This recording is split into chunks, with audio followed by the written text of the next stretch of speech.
Hello, this is a very quick look at a sample library called Antonov Samples Rhythm Guitar.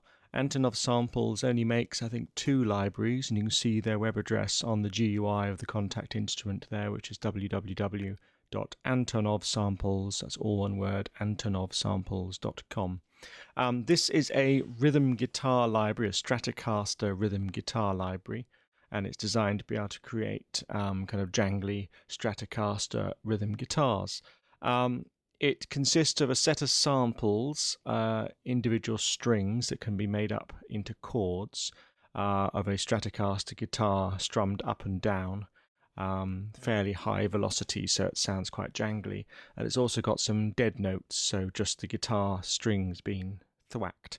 It's only got a range of about an octave and a half, and the samples itself, although they're hidden away in this GUI, you can't see any controls on it. They're in the background being put into chords automatically. So if you click on the spanner and have a look at the different groups, there's a major group, a muted group, a major 7, minor 7, minor and minor 7, minus 2. So depending on what key combination you press on your keyboard, you will get a chord made up by the library. That's the first thing that really confused me when I started using this, is trying to understand the way it works. So if you just play a single key, so I'm just going to press F,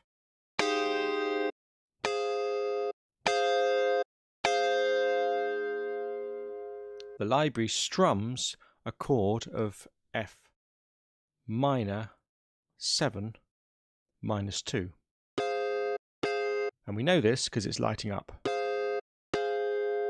If I press a D, D minus 7 minus 2, G, G minus 7 minus 2. If I played D, F sharp and A together, it plays a major, and you can see now it's playing the major chord. And there's a bit of hum on the guitar there, it's quite nice. So if I play a minor, which is the D, the F natural and the A, it plays a standard minor without the 2. So D on its own is the D minus 7 minus 2, but that's the standard minor chord with the triad. It plays the minor. You probably noticed I'm hitting the keys more than once to get the sound out. That's because the timing engine within this machine is very, very sensitive. And if you don't hit the keys exactly the same time, it doesn't play the chord. It's because somewhere in the script, and I'm not going to go through trying to edit this script, it's been written by Alexei Antonov. I certainly will write to him and ask him if there's any way of making it a little bit easier to use. But you can see here there's a whole load of stuff going on here with timings and goodness knows what, and I'm not going to try and get involved in working out how the timings work, but I'm sure it can be programmed by the gentleman who made it. But you've got to be really, really tight. So in order to get around that problem, the simplest way of doing this is to program it in, is actually to put it into your sequencer in step time, or put it into your sequencer with a quantize on. Once your notes are quantized, you could then quantize them to some kind of quantized map to give them a bit more of a human feel. But if you want to play a major chord and hit 3 notes at the same time, you have to make sure you hit all 3 notes at exactly the same time. Otherwise, it won't sound the major chord. So I've just put together a little simple rhythm section here. And if I play this little loop, it's going to play F.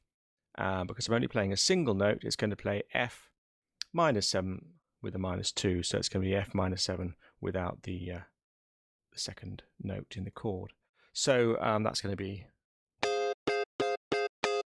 that note there. If you hit a note reasonably hard, it plays a nice ringing sample. If you hit the note really quietly,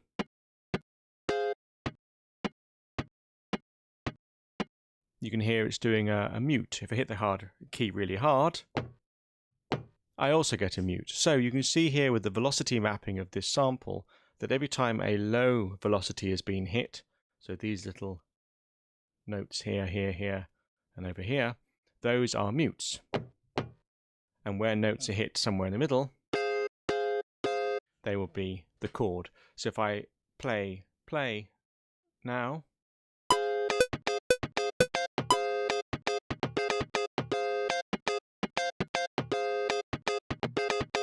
you can hear it playing a loop there of that rhythm with the chaka chaka sort of sounds, which is really quite nice. And if I go to a kind of a VST amplifier, here is the VST amp, and put the wah wah pedal on, for instance, and play that little section again and wiggle the wah wah.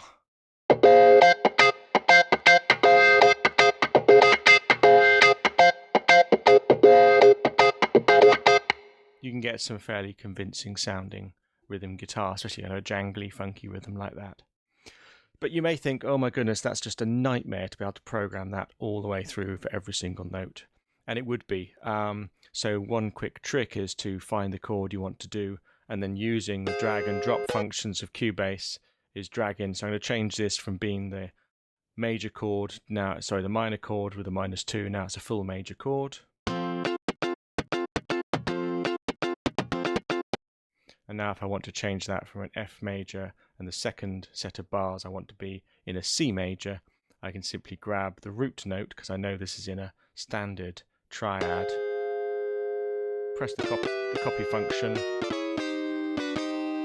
go down to C. And now I've got the C, E and G triad, and I should go from F to a chord of C. So I'm just going to expand that so it fits the loop, and then play.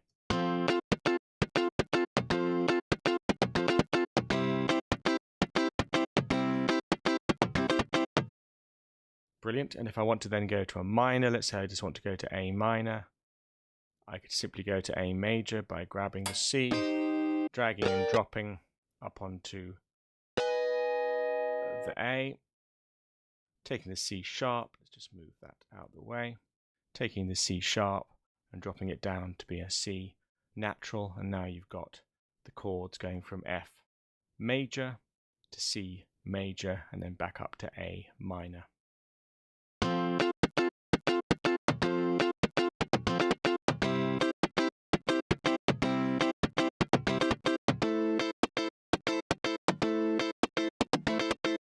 And you can see there you could build up rhythm sections using this plugin and these sample sets, but you would have to quantize these incredibly well to get them to play the chords that are intended.